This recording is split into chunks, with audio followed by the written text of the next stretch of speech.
Hi all, അസ്സാം വലൈക്കും. Welcome back to our channel. അപ്പോൾ ഇന്നത്തെ വ്ളോഗിലേക്ക് എല്ലാവർക്കും സ്വാഗതം. എല്ലാവരും സുഖമായിട്ട് ഹാപ്പി ആയിട്ടിരിക്കണം വിചാരിക്കണം. അൽഹംദുലില്ലാ ഞങ്ങളിവിടെ സുഖമായിട്ട് ഹാപ്പി ആയിട്ടിരിക്കണം കേട്ടോ. അപ്പോൾ ഞാൻ ഇന്ന് എൻ്റെ ഒരു കുഞ്ഞ് വ്ളോഗായിട്ടാണ് കേട്ടോ വന്നിട്ടുള്ളത്. കുറച്ച് വിശേഷങ്ങളൊക്കെ പറയാം, പിന്നെ കുറച്ച് ഓർക്കിഡ് കെയർ കാണാം, അങ്ങനെ കുറച്ച് കാര്യങ്ങളൊക്കെ കേട്ടോ. അപ്പോൾ വീഡിയോ എല്ലാവരും എൻ്റെ വരെ കാണാനായിട്ട് ശ്രമിക്കുക. സബ്സ്ക്രൈബ് ചെയ്യാതെ കാണുന്ന കൂട്ടുകാരൊക്കെ പ്ലീസ് ഒന്ന് സബ്സ്ക്രൈബ് ചെയ്തിട്ട് കാണുക. ലൈക്കും ഷെയറും കമൻറ്റും ഒക്കെ ചെയ്യാം കേട്ടോ. ബെല്ലൈക്കൺ ക്ലിക്ക് ചെയ്യുക, എന്നാലാണ് നമ്മളിടുന്ന പുതിയ വീഡിയോസിൻ്റെ നോട്ടിഫിക്കേഷന് അതത് സമയത്ത് ലഭിക്കുള്ളൂ കേട്ടോ.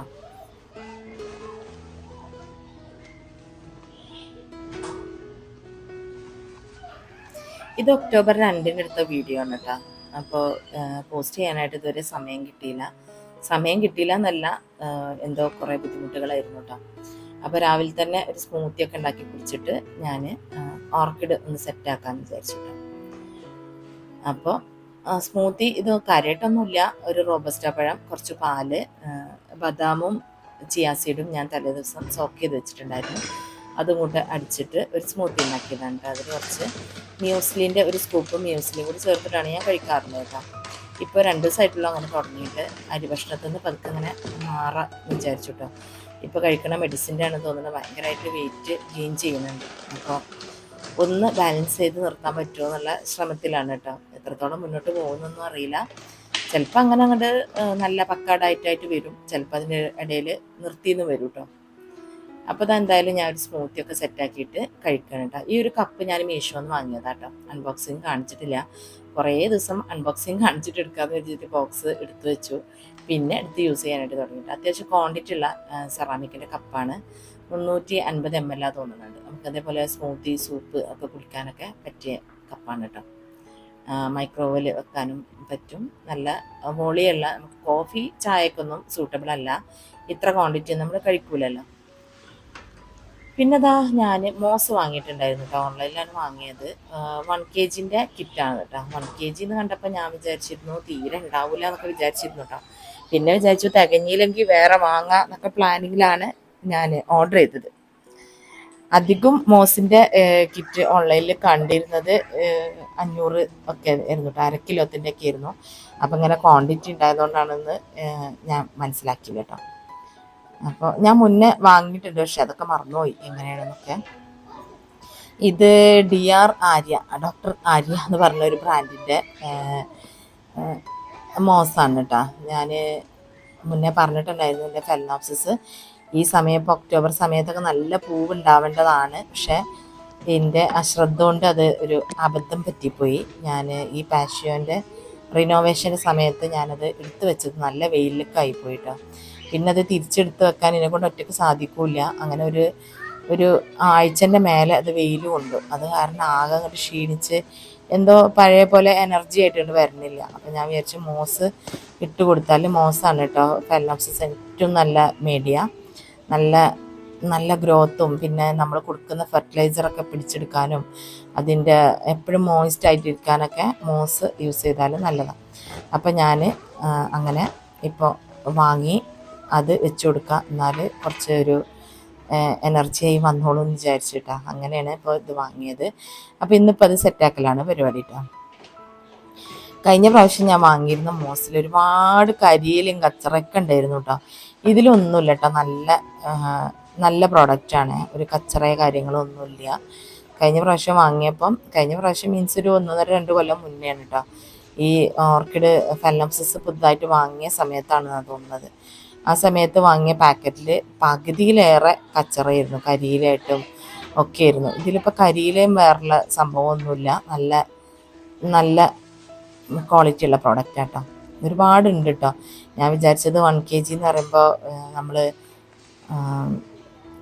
വലിയ ക്വാണ്ടിറ്റി ഒന്നും പ്രതീക്ഷിച്ചത്, വെയിറ്റ് ഇല്ലാത്ത സാധനമാണ്, വോളിയം കൂടുതലുണ്ടാവുമെന്ന് എന്തോ എൻ്റെ മണ്ടയിൽ പോയില്ല കേട്ടോ. പക്ഷെ വേസ്റ്റ് ആവുമൊന്നുമില്ല, നമുക്ക് വേറെ ഓർക്കിഡൊക്കെ റീപ്ലാന്റ് ചെയ്യാനുണ്ടല്ലോ, അപ്പോൾ യൂസ് ചെയ്യട്ടോ.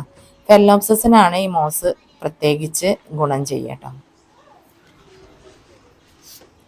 അപ്പോൾ ഇത് ഞാൻ അത് പോട്ട് ഇളക്കണമൊന്നുമില്ല, അതൊക്കെ അങ്ങനെ തന്നെ സൈഡിൽ കൂടിയൊക്കെ കയറ്റി വെച്ച് കൊടുക്കണം കേട്ടോ. വെച്ചെടുത്തിട്ട് കുറച്ച് റൂട്ട് ബൂസ്റ്ററും കലക്കി അടിച്ചു കൊടുക്കാമെന്ന് വിചാരിക്കുന്നുണ്ട്. അപ്പം ഞാൻ പറഞ്ഞല്ലോ ഇന്ന് ഒക്ടോബർ 2 ഇന്ന് എനിക്ക് ഒരുപാട് പ്രത്യേകതയുള്ള ദിവസമാണ് കേട്ടോ. ഒരുപാട് പ്രത്യേകത എന്ന് പറഞ്ഞിട്ടുണ്ടെങ്കിൽ ഇന്ന് ഗാന്ധി ജയന്തിയാണ്. അതല്ല കേട്ടോ ഞാൻ ഉദ്ദേശിച്ചത്. എൻ്റെ കാര്യത്തിൽ ഈ വീടിന് കുറ്റിയടിച്ച ദിവസമാണ് ഇന്ന് കേട്ടോ. അത് നമുക്കൊരു മെമ്മറബിൾ ആയിട്ടുള്ള ദിവസമാണല്ലോ. ഒന്നാമത് പുതിയ വീടുണ്ടാക്കണം, വീടുകളുടെ മോഡലും അന്ന് ഒരു ഈ വീടുണ്ടാക്കിയിട്ട് ഇപ്പോൾ 11 വർഷം ആയിട്ടാ. അതിൻ്റെയൊക്കെ കുറേ മുന്നേ തന്നെ എപ്പോഴും ഞാൻ മനോരമൻ്റെ വീട് എന്നുള്ള വനിതൻ്റെ ഒക്കെ മാഗസീനിൽ ഒരു പോർഷൻ ഉണ്ടാവും വീടിനെ പറ്റിയുള്ള, ഇൻറ്റീരിയറിനെ പറ്റിയുള്ളതൊക്കെ. അതേപോലെ വീട് എന്നുള്ള മാഗസീനൊക്കെ സ്ഥിരമായിട്ട് വായിച്ചിരുന്ന ഒരാളാണ് കേട്ടോ. എനിക്ക് ഭയങ്കര ഇഷ്ടമായിരുന്നു ഇൻറ്റീരിയർ ചെയ്യാനും വേറെ കാര്യങ്ങളും ഒക്കെ കേട്ടോ. ഇൻറ്റീരിയർ മീൻസ് ഇപ്പോഴത്തെ ഈ സ്റ്റൈലിലുള്ള കുറേ ജിപ്സം വർക്കും കുറേ ലൈറ്റും അതൊന്നുമല്ല കേട്ടോ. എനിക്ക് ഇൻഡോറിൽ കുറേ ചെടികൾ വെക്കണം, നല്ല ഭംഗിയാക്കി വെക്കണം. നമ്മൾ എന്താ പറയുക, എപ്പോഴും ഞാൻ പറയണ പോലെ നമുക്ക് ഏറ്റവും ഇഷ്ടപ്പെട്ട ഒരു ഏരിയ, നമ്മളെ എവിടെയാണ് സ്പെൻഡ് ചെയ്യാൻ ഏറ്റവും ഇഷ്ടമെന്ന് ചോദിച്ചാൽ നമ്മളെ വീടാണെന്ന് പറയാത്ത രീതിയിൽ ഉള്ളൊരു ആംബിയൻസ് ആവണം എന്ന് എനിക്ക് ഭയങ്കര ആഗ്രഹം ഉണ്ടായിരുന്നു. നമ്മളെ വീട് പഴയ ഒരു തറവാടായിരുന്നു കേട്ടോ. തറവാട് എന്ന് പറഞ്ഞാൽ ഭയങ്കര വലിയ വീടായിരുന്നു. 5000 സംതിങ് സ്ക്വയർ ഫീറ്റുള്ള 2 നിലയുള്ള വലിയൊരു വീടായിരുന്നു. പക്ഷേ വെളിച്ചം കയറൂലായിരുന്നു കേട്ടോ. ഞാൻ കുറേ ഗ്ലാസ്സുകളൊക്കെ നമ്മൾ റിനോവേഷൻ സമയത്ത് കുറേ മരത്തിൻ്റെ പലകൾ ഇട്ടിട്ടുള്ള ജനൽപ്പാളികളായിരുന്നു പഴയ വീട്, നിങ്ങൾക്ക് അറിയാലോ. പിന്നെ കുറേ കളർ ഗ്ലാസ്സുകളും ഒക്കെ ആയിരുന്നു കേട്ടോ. അതൊക്കെ ഞാൻ മാറ്റി പ്ലെയിൻ ഗ്ലാസ് ഒക്കെ ഇട്ടൊക്കെ നോക്കി. പക്ഷെ അധികം വെളിച്ചം കയറാത്ത ഒരു വീടായിരുന്നു. അപ്പം എനിക്ക് വെളിച്ചം കയറുന്ന ഒരുപാട് ചെടികൾ ഉണ്ടാക്കാൻ പറ്റിയ, അങ്ങനെ അതാണ് മെയിൻ കേട്ടോ, പച്ചപ്പ് കൊണ്ടുവരിക എന്നുള്ളതാണ്. അപ്പം അങ്ങനത്തെ ഒരു വീട് വേണമെന്ന് ഭയങ്കര ആഗ്രഹമായിരുന്നു കേട്ടോ. അതിൻ്റെ ഇടയിൽ നമ്മൾ റിനോവേഷൻ ചെയ്തപ്പോൾ നമ്മൾ പൊളിക്കണം എന്നോ ഒന്നും ആഗ്രഹിച്ചൊന്നുമല്ല ചെയ്തത്. പിന്നെ റിനോവേഷൻ ചെയ്തപ്പോൾ നമ്മൾ ഈ ഒരു കാലഘട്ടത്തിലുള്ള എല്ലാ സൗകര്യങ്ങളും വരുത്തി നല്ല വൃത്തിയായിട്ട് തന്നെയാണ് ചെയ്തത്. വീട് പൊളിക്കണം എന്ന് ആഗ്രഹമൊന്നും ഉണ്ടായിരുന്നില്ല. പിന്നെ ഓരോരോ കാരണങ്ങൾ കൊണ്ട് അത് പൊളിക്കേണ്ടി വന്നു കേട്ടോ. പൊളിക്കേണ്ട അവസ്ഥയിൽ വന്നു. അപ്പോൾ പിന്നെ പൊളിച്ച് ഉണ്ടാക്കാമെന്നുള്ള തീരുമാനമായപ്പോൾ ഈ വീട് ഞാൻ പറഞ്ഞല്ലോ 2013 ഒക്ടോബർ 2 ഈ വീടിന് കുറ്റിയടിക്കുന്നത് കേട്ടോ. നമ്മൾ വീട് പിന്നെ ഹൗസ് വാമിങ് 2014 നവംബർ 24 വരുന്നു. പെട്ടെന്ന് ഒരു വർഷം കൊണ്ട്, ഓൾമോസ്റ്റ് ഒരു വർഷമായപ്പോൾ നമ്മൾ കയറിയിരിക്കാൻ ഗാർഡൻ പണിയും ഒക്കെ കഴിഞ്ഞ് എല്ലാ പണിയും കഴിഞ്ഞ് നമ്മൾ വീടിരുന്നു കേട്ടോ. അപ്പം ഞാൻ പറഞ്ഞല്ലോ എനിക്ക് ഭയങ്കര താല്പര്യമുള്ളൊരു മേഖലയായിരുന്നു വീട് ഉണ്ടാക്കുക. അത് നമ്മളെ താല്പര്യത്തിനനുസരിച്ച് ഉണ്ടാക്കുക, അത് പണിയെടുപ്പിക്കുക, അങ്ങനത്തെ കാര്യങ്ങളൊക്കെ ഭയങ്കര ഇഷ്ടമുള്ള ഒരാളായിരുന്നു ഞാൻ കേട്ടോ. ആ ഒരു വർഷം ഒരു രാവും പകലും ഇല്ലാതെ ഈ ഒരു വീടിനെ പറ്റിയിരുന്നു ചിന്ത. ഈ ഒരു വീട് എന്തെല്ലാം എവിടെയൊക്കെ ചെയ്യണം എന്നുള്ളതും വേറുള്ളതും ഒക്കെ ആയിരുന്നു നമ്മുടെ മനസ്സിലുണ്ടായിരുന്നു കേട്ടോ. അപ്പോൾ ഇതൊരു വീടാക്കിയെടുത്തത് ഒരു വർഷം കൊണ്ട് രാവും പകലും ഒരു റെസ്റ്റും ഇല്ലാതെ പണിക്കാരും കാര്യങ്ങളും അവർക്ക് ഫുഡ് ഉണ്ടാക്കലും നമ്മളിവിടെ തന്നെ ഇരുന്നു. തറവാട് പൊളിക്കലും വീടുണ്ടാക്കലും കൂടെ ആയിരുന്നു. പിന്നെ കുറച്ച് ഏകദേശം പണി ആയിക്കഴിഞ്ഞ് ഒരു 6 മാസം കൊണ്ടൊക്കെ ഏകദേശം തന്നെ റെഡി ആയിട്ടുണ്ടായിരുന്നു കേട്ടോ.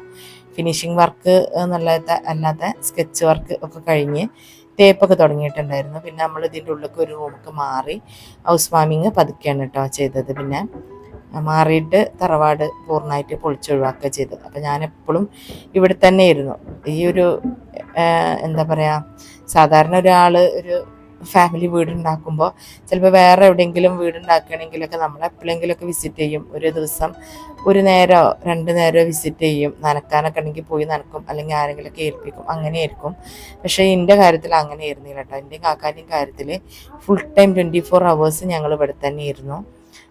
നനക്കലും കാര്യങ്ങളും ഇതിനോട് ബന്ധപ്പെട്ടുള്ള യാത്രകളും പർച്ചേസിങ്ങും കാര്യങ്ങളൊക്കെ ആയിരുന്നു കേട്ടോ. അതിൽ മുഖ്യ പങ്ക് എൻ്റെ ഉപ്പാക്കായിരുന്നു കേട്ടോ. പകുതി ജോലി ഇപ്പയാണ് ചെയ്തിരുന്നത്. ജോലി മീൻസ് നമ്മൾ പല കാര്യങ്ങൾക്കും നമ്മൾ യാത്ര ചെയ്യേണ്ടി വരും, പല കാര്യങ്ങളും സെലക്ട് ചെയ്യേണ്ടി വരും, പണിക്കാരൊക്കെ തിരഞ്ഞു പിടിച്ച് കൊണ്ടുവരേണ്ടി വരും, ഒക്കെ ചെയ്തിരുന്നു ഉപ്പയാണ്.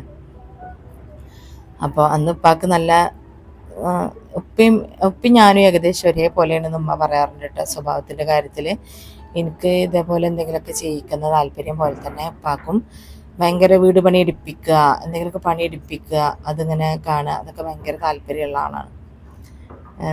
അപ്പോൾ അങ്ങനെ ഞാനും ഉപ്പയും കാക്കയും കൂടിയാണ് ഈ വീട് ഈ വിധത്തിൽ ആക്കിയത് കേട്ടോ. അപ്പോൾ ഒക്ടോബർ 2 എന്ന് പറഞ്ഞാൽ എനിക്ക് മറക്കാൻ പറ്റാത്തൊരു ദിവസമാണ്. പിന്നെ ഒക്ടോബർ മാസത്തിലാണ് ഞാൻ ആദ്യമായിട്ട് ഉമ്മ ആയത്. എൻ്റെ മോനെ മുനീഫ് എനിക്ക് ജനിച്ചത് ഒക്ടോബർ 9-നാണ് കേട്ടോ. അങ്ങനെ ഒരുപാട് ഒക്ടോബർ എന്ന് പറഞ്ഞാൽ എനിക്ക് 1-2 മെമ്മറബിൾ ആയിട്ടുള്ള സ്വീറ്റ് മെമ്മറീസൊക്കെ ഉള്ള ഒരു മാസമാണ് കേട്ടോ. അപ്പോൾ ഉമ്മ ഇപ്പം ഇന്നലെ പോയിട്ടോ, കാനഡയ്ക്ക് പോയി. ഇനി കുറച്ച് കഴിഞ്ഞിട്ടേ തിരിച്ചു വരികയുണ്ടാവുള്ളൂ. അപ്പോൾ ഉമ്മാൻ്റെ ചെറിയ മോനും ഫാമിലിയൊക്കെ അവിടെയാണല്ലോ. ചെറിയ മോനും പെങ്ങളെ മോനും ഏട്ടൻ്റെ മോനും ഒക്കെ ഉണ്ട് അവിടെ കേട്ടോ. അപ്പോൾ അങ്ങനെ ഉമ്മയും രണ്ടാമത്തെ ജ്യേഷ്ഠൻ്റെ മോനും കൂടെ ഉണ്ട് പോയത്. അപ്പോൾ ഇന്നലെ ഞങ്ങൾ എയർപോർട്ടിലൊക്കെ ആക്കി കൊടുത്ത് ഇന്ന് തിരിച്ചെത്തിയിട്ടോ. രാത്രി നല്ല വൈകിയാട്ടോ തിരിച്ചെത്തിയത്. അത് കഴിഞ്ഞ് ഞാൻ പറഞ്ഞല്ലോ, അപ്പം ഇന്ന് ഒക്ടോബർ 2-ആണ്. അപ്പോൾ ഇന്നിപ്പോൾ ഇതാ ഓർക്കിഡൊക്കെ സെറ്റാക്കി ഞാൻ റൂട്ട് ബൂസ്റ്റർ ഒന്ന് കലക്കി അടിച്ചു കൊടുക്കുന്നുണ്ട് കേട്ടോ. ഇനിയിപ്പോൾ കുറച്ച് ദിവസം അങ്ങനെ നല്ലോണം കെയർ ചെയ്താൽ രക്ഷപ്പെട്ട് വരും എന്നാണ് എനിക്ക് തോന്നുന്നത്. ഞാനൊരു പമ്പിലാക്കിയിട്ടാണ് കേട്ടോ അടിക്കാറുള്ളത്, വെള്ളം അടിച്ചു കൊടുക്കാറുള്ളത്. നമ്മളങ്ങനെ നനക്കണേനേക്കാളും ഇങ്ങനെ സ്പ്രേ ചെയ്ത് കൊടുക്കുകയാണ്. പതുക്കെ ആകുമ്പോൾ വെള്ളം അതിന് കുടിക്കാനും ഒക്കെ ഉള്ള അതിൻ്റെ ഓർക്കിഡിൻ്റെ മേടിയൊക്കെ കുടിക്കാനൊക്കെ ഒരു സമയം കിട്ടുമെന്ന് എഴുതിയിട്ട് സ്പ്രേ ചെയ്ത് നനക്കുകയാണ് ചെയ്യാറുള്ളത്. ഇവിടെയുള്ള ഒരുപാട് ചെടികൾ എന്താ പറയുക, നമ്മൾ സ്ഥാനങ്ങളൊക്കെ ഒരുപാട് മാറ്റി. അപ്പോൾ ഒരുപാട് ചെടികളൊക്കെ നല്ല ഉഷാറായി വന്നു. വെളിച്ചം കൂടുതൽ കയറണോണ്ട് സീറ്റിന് നമ്മൾ ട്രാൻസ്പെറൻറ്റ് സീറ്റ് ഇട്ടിട്ടുണ്ടല്ലോ, അത് കാരണം ജിജി പ്ലാന്റ് ഒക്കെ നല്ല നല്ല ഹെൽത്തി, നല്ല എന്താ പറയുക, ഒരു ഓയിൽ സ്ട്രെച്ചറൊക്കെ വന്നു കേട്ടോ. ഓർക്കിഡാണ് ഇപ്പം എന്നെ സങ്കടപ്പെടുത്തിയത് ഈ ഒരു ഫെലനോപ്സിസ്. ഞാനാണെങ്കിൽ എൻ്റെ കയ്യിലുള്ള ഫെലനോപ്സിസിൻ്റെ കളക്ഷൻ ഫുള്ള് ഇതിലേക്ക് ഞാൻ സെറ്റ് ചെയ്തു. ആ സെറ്റ് ചെയ്ത വീഡിയോ ഞാൻ ഇട്ടിട്ടുണ്ടായിരുന്നു. പക്ഷെ പെട്ടെന്ന് ഓർക്കിഡിനെ സംബന്ധിച്ച് പെട്ടെന്ന് അങ്ങോട്ട് ഉണങ്ങി പോവുക അങ്ങനെയൊന്നുമില്ല കേട്ടോ. നമുക്ക് സർവൈവ് ചെയ്യുന്ന പ്ലാന്റ് ആണെങ്കിൽ നമുക്ക് കെയർ ചെയ്ത് രക്ഷിച്ച് കൊണ്ടുവരാനുള്ളൊരു ടൈമൊക്കെ കിട്ടും. അപ്പം അങ്ങനെ കേട്ടോ. അപ്പം ഇനിയിപ്പോൾ ഇത് ഒന്നും കൂടി നോക്കട്ടെ. ഞാൻ കുറേ ദിവസമായിട്ട് ഇതിൻ്റെ ശ്രമത്തിലാണ്. ഇനി മോസ് വെച്ചാൽ ശരിയാവും എന്നുള്ളൊരു പ്രതീക്ഷയിലാണ് ഞാൻ കേട്ടോ. ആദ്യമുള്ള ലീഫൊക്കെ ആകെ വാടിക്കുഴഞ്ഞ് അത് ശരിയാവണേ ഇല്ല. പക്ഷെ പുതിയ ലീഫ് വരുന്നത് നല്ല സ്ട്രെങ്ത്തായിട്ട് നല്ല ആരോഗ്യത്തോടു കൂടി തന്നെയാണ് വരുന്നത്. അപ്പോൾ നല്ല സമാധാനമുണ്ട്. പക്ഷെ പൂവ് ഈ വർഷം ഒന്നും ഉണ്ടായില്ല എന്നുള്ളൊരു സങ്കടം ഉണ്ട് കേട്ടോ. ആ ഒരു വെള്ള ഓർക്കിഡിലൊക്കെ നിറയെ പൂവുണ്ടാവുന്നതാണ് എൻ്റെ ഒരുപാട് വ്ളോഗിൽ വീഡിയോസിൽ നിങ്ങൾ കണ്ടിട്ടുണ്ടാകും കഴിഞ്ഞ വർഷമൊക്കെ. ആ ഒരു സങ്കടമുണ്ട്. കുഴപ്പമില്ല, ഇൻഷാ അല്ലാഹ് അതിൽ പൂത്തോളും. അപ്പോൾ ഇത്രയൊക്കെയാണ് ഇന്നത്തെ വിശേഷങ്ങൾ. അപ്പോൾ വീണ്ടും ഒരു വ്ളോഗായിട്ട് വരുന്നവരെ അസ്സലാമു അലൈക്കും, ബൈ.